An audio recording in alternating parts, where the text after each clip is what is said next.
Look at these logos. Now look at these. One group is tech companies. The other is luxury fashion. Two industries that have nothing in common. Different customers, different products, different cultures. So why do they all look like they were designed by the same person? Sometime around 2015, something strange started happening.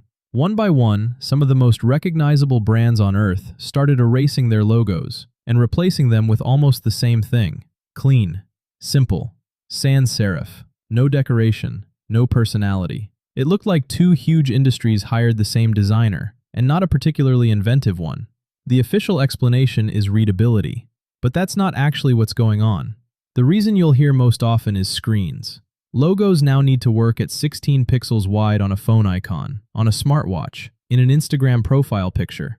Sans-serif fonts have clean lines and a minimalist appearance that makes them highly legible across platforms, from tiny mobile screens to billboards. And that's true, it is practical. But here's the problem with that explanation. Modern screens are 4K. Retina displays render detail beautifully. Readability on mobile devices isn't the issue it's made out to be, especially with current display technology.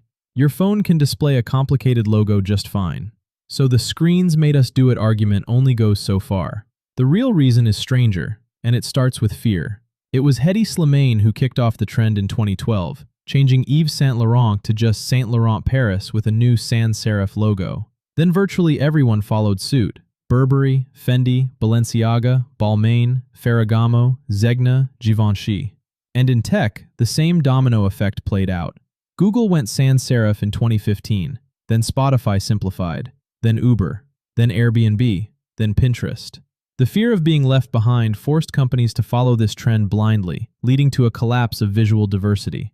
It wasn't a design revolution, it was a design panic. But why did the panic happen in the first place? Here's what nobody talks about. When a new creative director arrives at a fashion house, the redesigned logo is a way to remove the shadow of the legacy designer.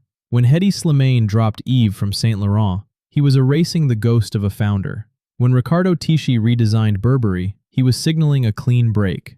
The sans-serif font isn't just modern, it's anonymous. It has no heritage, no handwriting, no personality. That's the point. A logo with no identity can become anything. That's the strategy. The purity of these fonts allows brands to be an empty vessel, ready to accommodate rapidly shifting trends. Your logo says nothing, so it can never say the wrong thing. But there's a cost to saying nothing, and brands are just now starting to realize it. Designers call this phenomenon blanding. Blanding is a move toward looking the same in an effort to feel familiar. And for a while, it worked. These brands looked clean, modern, digital ready. But then, something started going wrong. With the decline in commercial fashion revenues, the problem became visible. When brands competing for the same audience look too similar, consumers can't tell them apart, and therefore can't prefer one over another. Think about that. These are brands that spent 100 years building an identity. Burberry, founded in 1856. Balenciaga, founded in 1917. They threw away the one thing that made them recognizable at a glance, and then wondered why customers stopped caring. So what's happening now? They're going back.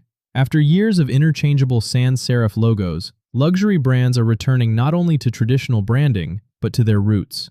Burberry brought back its equestrian knight and serif typeface. Balmain reverted. Others are following. Because they learned something the hard way. A logo that could belong to anyone actually belongs to no one. But tech hasn't reversed yet. And that tells you something about the difference between these two industries. Fashion sells identity. Tech sells utility. When brands become verbs, to Google, to Uber, they have a lesser need for a recognizable logo. The product is the identity. But here's the thing that should make you uncomfortable. It's not just logos. Look around.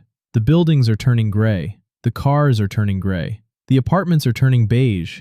The apps all use the same rounded icons with the same soft gradients.